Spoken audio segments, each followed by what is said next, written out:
চাবলৈ আৰম্ভ কৰিছে আসাম লাইভ 7 আৰু কেমেৰা পাৰ্চন বৈদ্যুৎ ভূঞাৰ সহযোগত মই বিকাশ। প্ৰিয় দৰ্শকসকল, আজি আমি উপস্থিত আছো নগাআলি হাতীমিৰা আলিচুকত আৰু আপোনালোকে প্ৰত্যক্ষ কৰিছে ৰাইজে এভাগী নাম লৈছে আৰু এই নামভাগ অলপ ব্যতিক্ৰমী।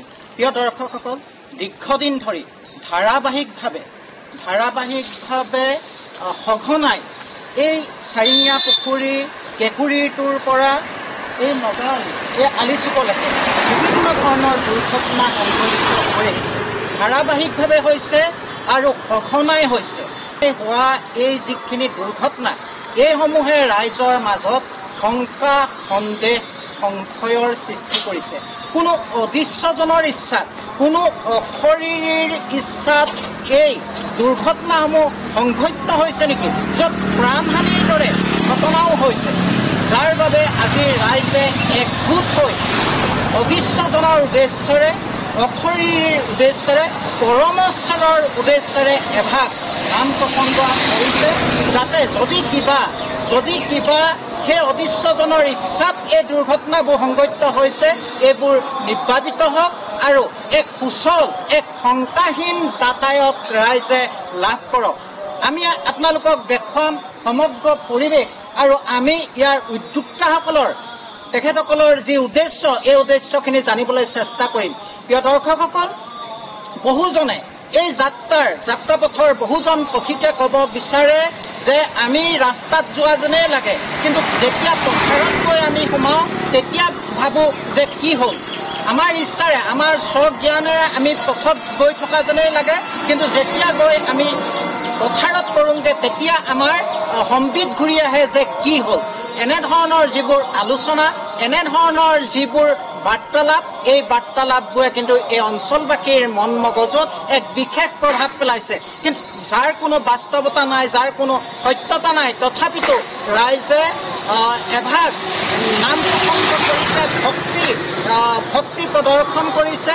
আৰু যদিও আমি কওঁ যে সচেতনতা, সতৰ্কতাই আঁতৰ কৰিব পাৰে দুৰ্ঘটনা, গতিকে সচেতন হওক, সতৰ্ক হওক, আপুনি আপোনাৰ দুৰ্ঘটনাৰ পৰা নিজক ৰক্ষা কৰক। যদিও আমি এই ভক্তি মাৰ্গক সন্মান জনাই এজন উদ্যোক্তা আছে, কি ক'ব দাদা, কি ক'ব?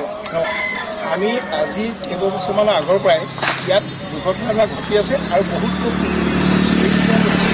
ৰেলেও মানুহ কাটিছে, তেনেকৈ মৃত্যুবৰণ হৈছে। আজি যোৱা 6 আগষ্টত চেলেং নামচেচু দুজন যুৱক ইয়াত এই ইলেক্ট্ৰিক চুকে খুন্দা খাই পৰি মৃত্যুবৰণ হৈছে।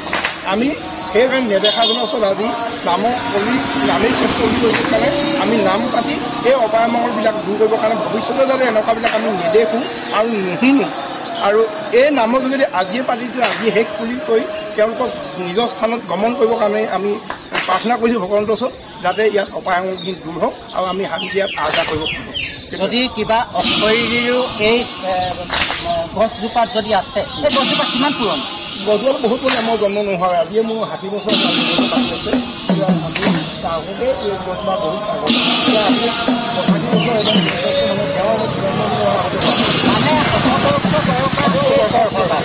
দৰ্শকসকল, এই গছজোপা হৈছে শতবৰ্ষ গৰকা আৰু ৰাইজে শংকা কৰিছে, সন্দেহ কৰিছে ইয়াত অশৰীৰী কোনো থাকিব পাৰে নেকি, আৰু সেই অশৰীৰীৰ ইচ্ছাতে এনেকুৱা ধৰণৰ দুৰ্ঘটনাবোৰ সঘনাই ধাৰাবাহিকভাৱে হৈছে নেকি। আৰু এই গছজোপাৰ তলতে বন্তি প্ৰজ্বলন কৰি আজি ৰাইজে এই গছজোপাৰ তলতে নাম লৈছে।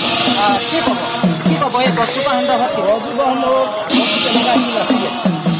ইয়াত যদি মানে পূজা দেৱী আহি ইয়াত মানে স্থাপন কৰিছেহি, কেতিয়াবা ইয়াত ঘটনাবিলাক ঘটিছে। আমি সেইটোকে ধৰি লৈছোঁ। আগততো আমি গছবাৰ উঠি থাকোঁ, একো নাই। এতিয়া আজি যেতিয়া মানে উৎসৱৰ মূৰ্তি থহি আৰু পূজা পাঠৰ প্ৰক্ৰিয়াত ধৰি কেতিয়াবা এইবিলাক হৈছে আমি ধৰি লৈছোঁ। আৰু হৈ কেতিয়াবাই হৈছে, এতিয়ালৈকে বহুতজন মানুহ মৃত্যুবৰণ হৈছে। এইডোখৰ জেগাৰ পৰা একেবাৰে চাৰিঙীয়া পুখুৰীলৈকে হৈছে। আৰু ৰেল লাইনটো বেলেগৰ মানুহে ট্ৰেইনে হৈছে, আমাৰ ওচৰৰ মানুহ তেনেকুৱা নহয়। আৰু এজন আমাৰ কৃষ্ণ গগৈ বুলি এজন বয়সস্থ মানুহ, এই ৰাস্তাত এইডোখৰ ৰাস্তাতে গাড়ী এখন ডাম্পাৰ তেওঁক মানে চেপি মাৰিছে, গাড়ীখনো পৰিছে। এইবিলাক দুৰ্ঘটনা হৈ থাকে। এখন এবাৰ বলেৰোখন পৰিছে, এতিয়া এমাহ হৈছে, যোৱাকালি এমাহ হৈ গৈছে এই ল'ৰা দুজন মৃত্যু হৈছে বেলেগৰ নাম চাইছোঁ আমি। সেইটো কাৰণে কালি এমাহ হৈছে, আজি এমাহ। এই দুৰ্ঘটনাটো হয় এমাহ এদিন হৈছে। আজি আমি এই পবিত্ৰ দিনটো বাছি আজি পূৰ্ণিমা ভাদৰ পূৰ্ণিমা আজি এই নামভাগী ভগৱত বচনত মাতি আনি নামভাগী থাকি সৰু ভগৱন্তক সেৱা কৰিছোঁ যাতে এই অপায়বোৰ আমাক আৰু নিৰ্দেশো আমি নুনো যাতে এইডোখৰ আমাৰ জেগা যদি কিবা অপবিত্ৰ পবিত্ৰ হওক এই নামৰ যোগেদি পবিত্ৰ হওক বুলি আমি ভগৱন্তক সেৱা কৰিছোঁ। ধন্যবাদ। প্ৰিয় দৰ্শকসকল, আপোনালোকে দেখিছে মই সামগ্ৰিক পৰিৱেশ কেমেৰা পাৰ্চনক দেখুৱাবলৈ অনুৰোধ জনাম।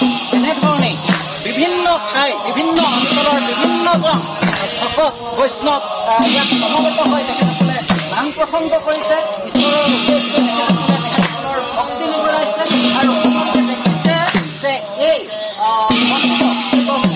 শতবৰ্ষ গৰকা এই গছজোপাৰ তলত এই বন্তি গছ জ্বলাই কিবা এই ঠাইত অপবিত্ৰ হৈ আছে বা ইয়াত যদি কিবা অশৈলী ইয়াত আছে তেনেহ'লে তেওঁলোক ইয়াৰ পৰা গুচি যোৱাৰ তেখেতসকলে কামনা কৰিছে আৰু এনেদৰে তেখেতসকলৰ ভগৱানৰ চৰণত তেখেতসকলে ভিৰ লৈছে যাতে অনাগত দিনত দুৰ্ঘটনা নহয়, কোনো মাতৃয়ে পুত্ৰ পত্নীয়ে আমি হেৰুৱাব লগা নহয়, তেনেকুৱা ধৰণৰ অনাকাংক্ষিত পৰিৱেশ যাতে ইয়াত নহয় তাৰ বাবে তেখেতসকলে ভগৱানৰ ওচৰত ভিৰ দুৱাই তেখেতসকলৰ ভক্তি প্ৰকাশ কৰিছে।